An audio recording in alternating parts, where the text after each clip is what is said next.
À travers cette vidéo, nous allons voir ensemble comment comparer des fractions qui ont le même numérateur. Donc ici, on va le faire sur deux exemples. Première situation, on veut comparer 11 septièmes et 11 huitièmes. On observe bien que les fractions 11 septièmes et 11 huitièmes ont le même nombre en haut, donc c'est-à-dire le même numérateur. Et donc pour comparer des fractions qui ont le même numérateur, on va s'intéresser aux valeurs des dénominateurs. Donc dans un premier temps, ici pour la première fraction 11 sur 7, eh bien, le nombre du bas qui est le dénominateur, on a dit que c'était 7. 11 sur 8, donc le nombre du bas qui correspond au dénominateur, c'est égal à 8. Et donc dans la règle que vous avez au-dessus, deux fractions qui ont le même numérateur, eh bien la fraction la plus grande est celle dont le dénominateur est le plus petit. Donc c'est-à-dire que ici le plus petit dénominateur parmi les deux, c'est 7.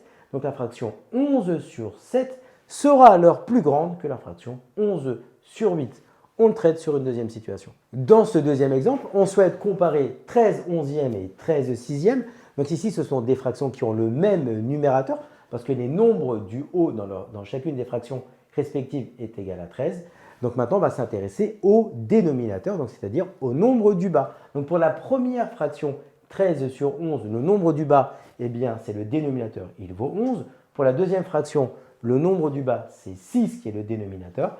Et donc, pour comparer des fractions qui ont le même numérateur, eh bien, la fraction la plus grande sera celle dont le dénominateur sera le plus petit. Donc, c'est-à-dire ici, on a 6 qui est plus petit que 11. Cela signifie que la fraction 13 sur 6 sera alors plus grande que 13 sur 11.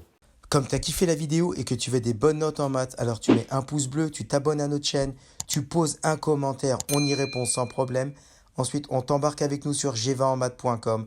Des exercices corrigés, des détails de ouf avec ça. Plus d'excuses pour ne pas avoir de bonnes notes en maths. Et bien sûr, rendez-vous sur nos réseaux sociaux.